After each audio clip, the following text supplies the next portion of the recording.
Ay, grabe, may power, may sipa. Tama ang chismis. Kabebe, yung kanyang foot bike di mapuputol yan, oh. Yan, oh. Foldable, oh. Yan, nakita mo ga, foldable, no? Ah, lakas ng preno, oh. Maagitit. Oh. Woo! Sarap. 120 agad eh. Nakakapanibago lang na nakakaangka. Bilis. Ang bilis, man. Solid yung ating experience dito.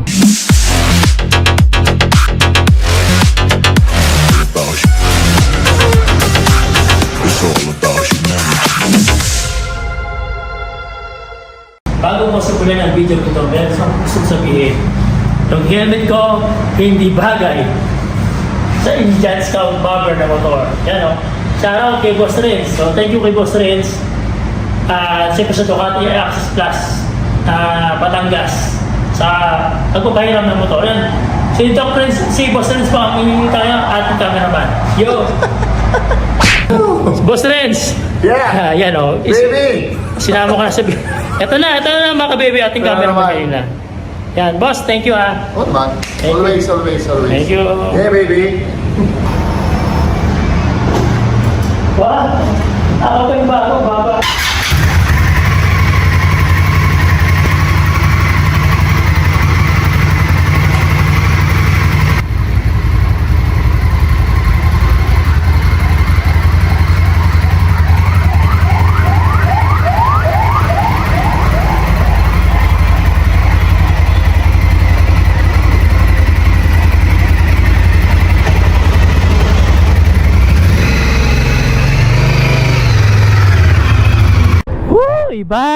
Iba.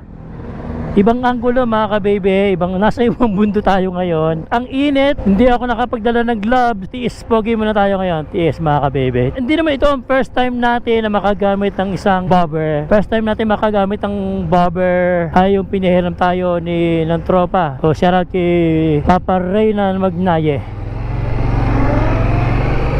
So pinahiram tayo na kanyang Bristol Bobber 650. Ito, naka-Indian Scout Bobber tayo mga ka-baby. At ito ay 1100cc. Tara, dapat umaga tayo kaya hapon paggabi para naka-ano ka lang, no? Naka-t-shirt o kaya naka-sando ka lang. Labas ang yung Moscles. Wow! Iba, no? Nakakapanibago na nakakaangka. Ay, grabe, may power. May power to, baby. Ito ang cruiser bike na malakas ang torque kasi nilagyan nila ito ng radiator. Naninibago pa ako sa pagbaba ng paa. Ito yung kanyang dash. Napaka-simple kasi nga classic na cruiser bike. Hanggang 200 yung kanyang speed. Kita naman yung kanyang oras ngayon ay 12:11 ng tanghali. Ang mileage o odometer na natatakbo ng isang Indian Scout na gamit natin ngayon ay 1,875. May sipa. Yung manibela ay medyo naninibago tayo. Mahaba yung tangke. Puti yung kamay natin mahaba. Kaya medyo malayo tayo sa handlebar. Kaya yung likod ko kung titingnan mo medyo nakayuko tayo na konti. Pero may isa pang ganito na same sila. Handlebar lang yata yung pinagkaiba. Medyo mataas yun. Siguro mas okay yun.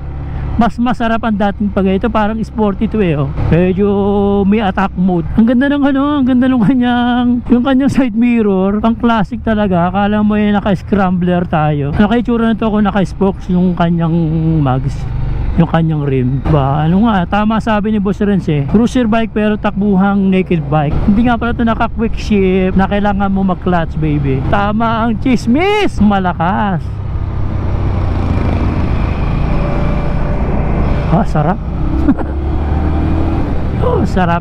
Salamat kay Boss Renz at sa Access Plus Batangas sa New Neymar. So shoutout ng marami. Salamat po for the privilege na magamit ang isang Indian Scout Bobber. Blessing magkaroon ka ng mga kaibigan na katulad din na Boss Renz na hindi madamot.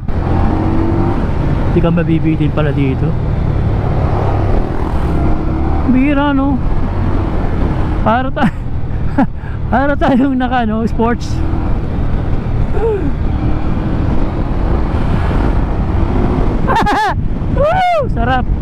120 agad eh. Usapang power tayo.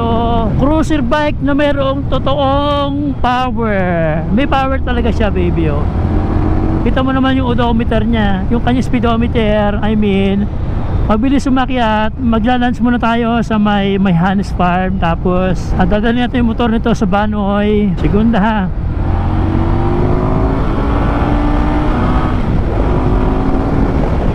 Bilis. Ang bilis, man. Pwede. Pag ako'y nagkakaroon ng mga dream bike, sa mga criteria ko, gusto ko matulin. Dahil ayoko ng motor na mabagal. Yung kanyang brake ay tama. Malakas yung rear, okay din. Front brake, sakto lang. Napaka-simple mag-neutral. May mga motor kasi nang hirap hanapin ng neutral, baby. Kasi pag big bike, alam mo naman yan, mostly na motor, ang neutral nasa in between ng first and second gear. Kaya pag mamali-mali ka, nananakbo ka, nag-neutral. Yung legs ko naman, komportable naman siya. Medyo mahaba medyo malayo to sa manibela. Ang haba ng ang haba na kanyang tangke. Harap, hindi lang mainit, mas masarap mag-ride ngayon. Sabi, segunda 120.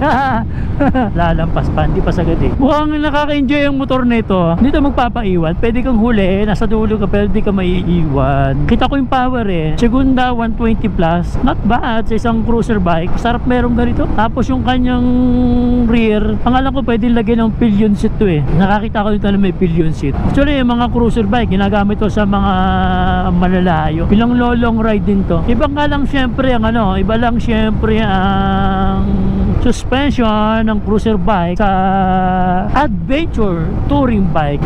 Yeah! Sarap banking! Siguro ang side mirror to dito dati nakalagay oh. Dito ang stock na side mirror. Nilagay na lang nila ito dito. Kaya nagmukhang parang scrambler type. Yung upuan naman ay masarap. So yung puwet mo ay salong-salo niya. Tapos yung sa bandang unahan ng seat medyo makitid siya, kaya hindi ka masyadong nakabuka kapag inupuan mo. O yung patong ng paa mo dito sa kanyang foot peg, napakaangas. Nag-i-enjoy ako mga ka-baby. So far nag-i-enjoy ako. Tapos yung init, syempre hindi pa natin mararamdaman yan kasi wala naman tayo sa traffic. Normally ang init ng mga ganitong cruiser bike na naka-expose yung makina na napakalaki. Imagine 1100 ay for sure magbibigay yun ng init. Hindi ko lang alam kung iba yung init na binibigay nito kapag traffic kasi di pa natin na-testing. Sa traffic naman ay hindi ko naman mahirapan dito kasi yung position mo ay hindi naman mahirap. Isa pa, mababa ang seat height dito mga kabebe. Mag-aalang ka lang dito sa mga singitan, yung kamutihang singitan kasi yung kanyang foot peg medyo mahaba mga kabebe. At ang maganda sa motor na ito, pag natumba mga kabebe, yung kanyang foot peg hindi mapuputol yan o. Yan o, foldable o. Yan nakita mo ga, foldable no? Same thing sa kabila, hindi mo pwede isa lang. Yan o. At pagka mga cruiser bike, hindi siya katulad ng position ng paa mo ng naked sport saka sports bike na naka-attack mode. Tapos yung tuhod mo, yung angle ng tuhod mo ay likong-liko. Ito hindi, parang yung paa mo ay nakasampay. Sabi ko sa inyo sa overtake hindi ito mabibitin. So hindi naman ito panluba, kaya for sure hindi ito mag-enjoy sa lupa. Yung wire niya parang masyadong nakalabas. Kaya nakita nyo ba? Maikli lang yung kanyang tinidor. Yun lang rules. Tatandaan mo lagi, pag ikay pinahiram ng motor, baby, maging mahusay kang tagapag-ingat. Huwag mong balusubasin. Ingatan mo ang motor. Ayos.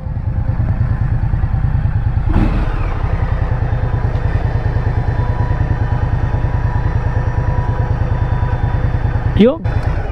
Nandito susiyan yan eh. Ito ang cruiser bike na pinag-uusapan sa merkado, ang Indian Scout Bobber. Honestly, nung first time ko itong makita, na-attract agad ako sa kanyang look, pati na sa design ng kanyang engine. To be exact, meron itong 1133cc engine, liquid-cooled D-twin na naka 60 degrees na nagpo-produce ng 100 horsepower at 97 Nm of torque at 5,600 RPM. 6-speed manual transmission with multi-plate clutch at may fuel capacity na 12.5 liter na kumukonsumo ng 25 km per liter. Pero syempre, nakadepende pa rin sa weight ng rider, road condition at kung paano ginagamit ni rider ang motorsiklo. Both brakes naka-single disc na may 298mm. 2 piston sa front at 1 piston sa rear. Curb weight 252 kg,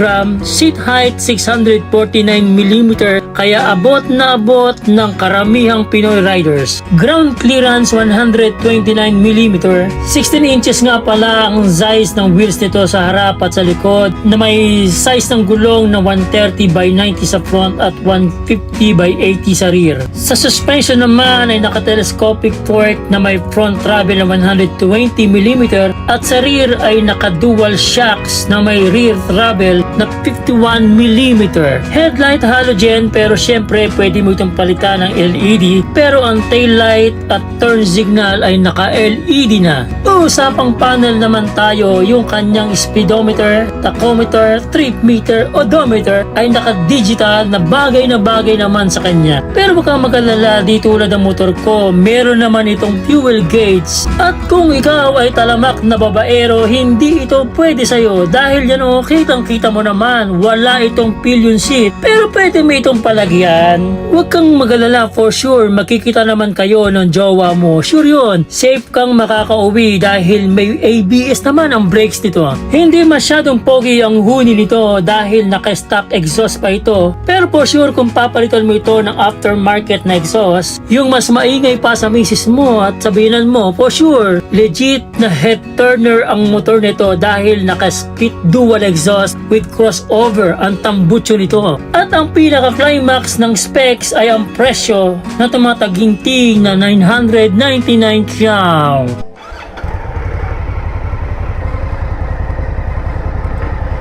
Magaan lang naman siya, baby oh. Para sa isang 1100cc, magaan siya. Albasa mababa lang naman siya.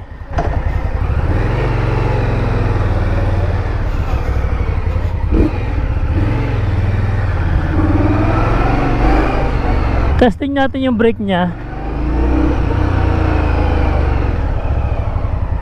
Ayos lang din. Yung kanyang braking system sa front, mga kabebe, single disc lang siya. Kaya don't expect na i-stop ka niya ng padalian. Honestly, para sa isang cruiser bike, matulin ang motor na ito. Iba yung sikad niya eh. Mabilis. Maliksi. Nakikita ko lang down nito ay syempre ano to, pasok to sa mga rider na hindi pinagkalooban ng mataas na height. So yung mga maliliit, di abot naman nila. Ang problema mo yung kamay, medyo aabutin nila yung handlebar para maabot kasi ito nga medyo malayo. Tama, ito ang forma ko kapag naka straight body, ano. Unat na unat yung aking arms, baby oh. Medyo yan oh, medyo po-forward yun ng kaunti. Dinesign talaga ang motor nito na ganito mahaba. Hindi nga lang siya katulad ng Harley na sobrang lalapad ng rear tire. Ito, ano lang, maliit lang siya. Bumagay naman sa kanya. Dahil medyo forward, yung position mo dito, gawa ng malayo yung handlebar. Medyo ano eh, medyo may yabang yung datingan mo din eh. Ah, diba? Oh, di ka mabibitin din sa overtake. Cruiser bike na pang mabilisan. Nakakaramdam ako ng vibration ng makina pero hindi siya ganun ka-vibrate. Normal kasi cruiser bike to. Malaki ang engine, 1100, imagine. Iba yung feeling na nakasakay sa isang cruiser bike, baby. Iba. Kahit pa sabihin nating solo ride ka lang sa motor na ito. Oh! Kung ito eh naka-aftermarket exhaust, ang yabang nito. Lumalagapak yung sound ng exhaust pagka nire-rev mo. Oo nga pala, hindi ko nabanggit, pero pinakita ko yan oh. Yung kanyang chain ay hindi metal. Belt ang gamit, rubber na belt.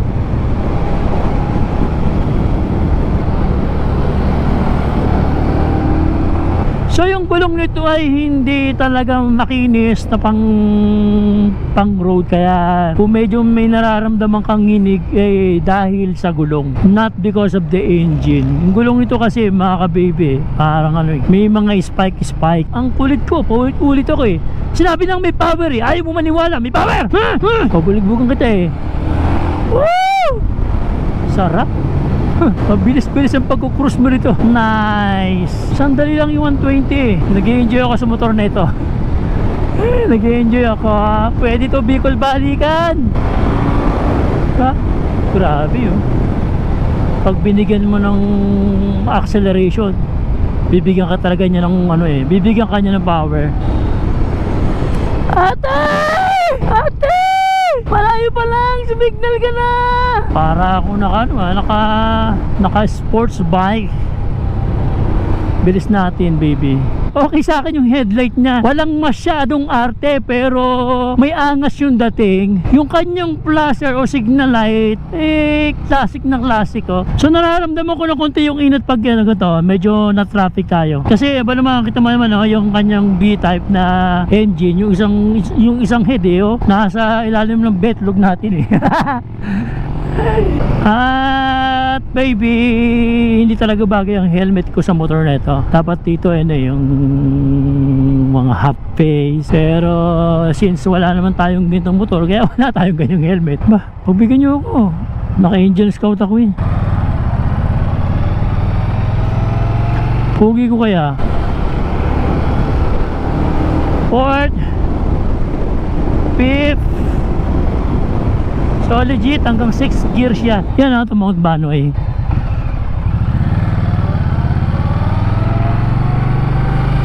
Matitesting ang isang Indian bobber. Paakyat to, puro akyat to baby. Ang tagal-tagal ko na.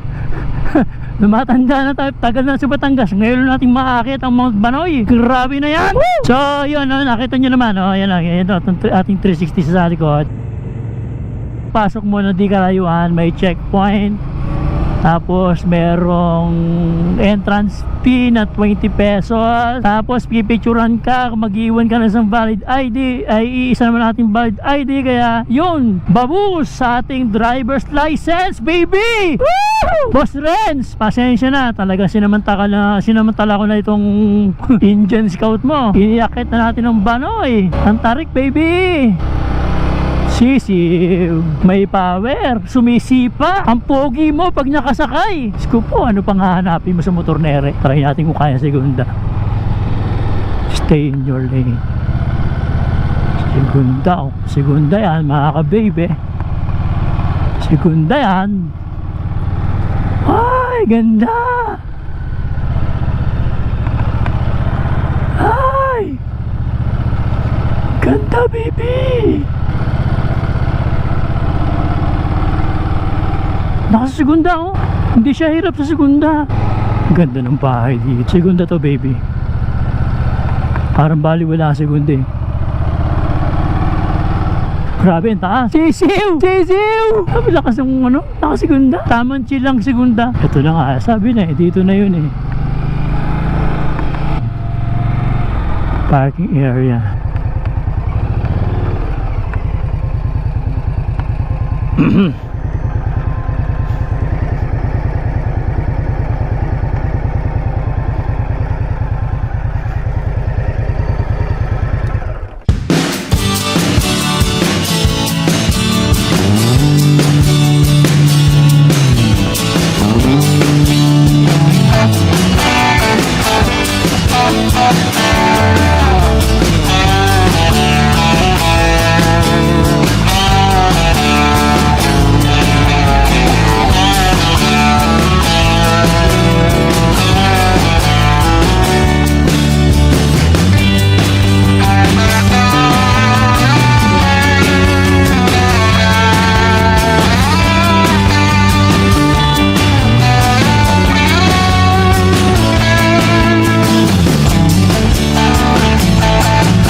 Makulot Dagat. Tapos ito ang Lipa, Banahaw, Cristobal, Mount Makiling.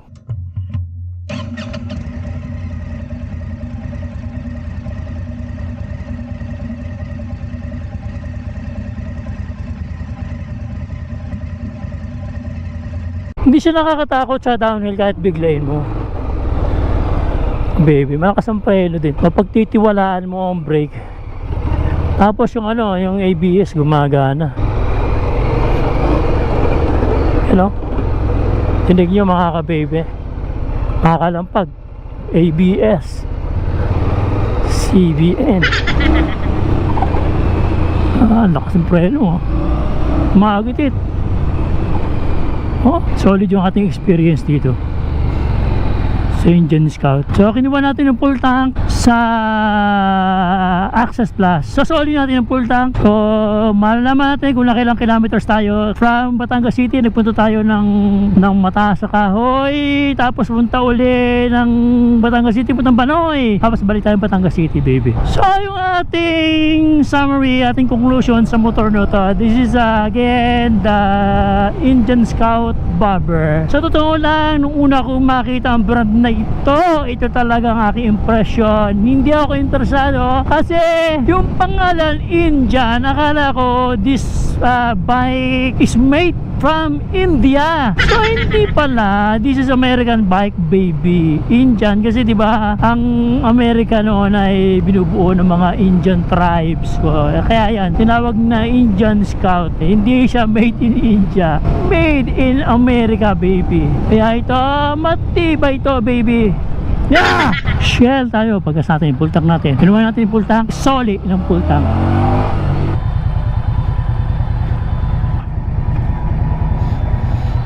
Medyo ipupush mo pala yun.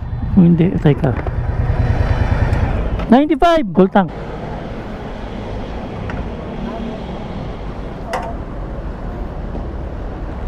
Push. Yung ayos din. May sasaksak ko doon. Wala na pala saksakan doon. Dati itong saksakan. So yun naka 400 plus tayo. Sticker. Ano ma? Facebook, YouTube. Thank you Reynan tsaka Rovic. Pangalan pa lang, check boy na. Yeah.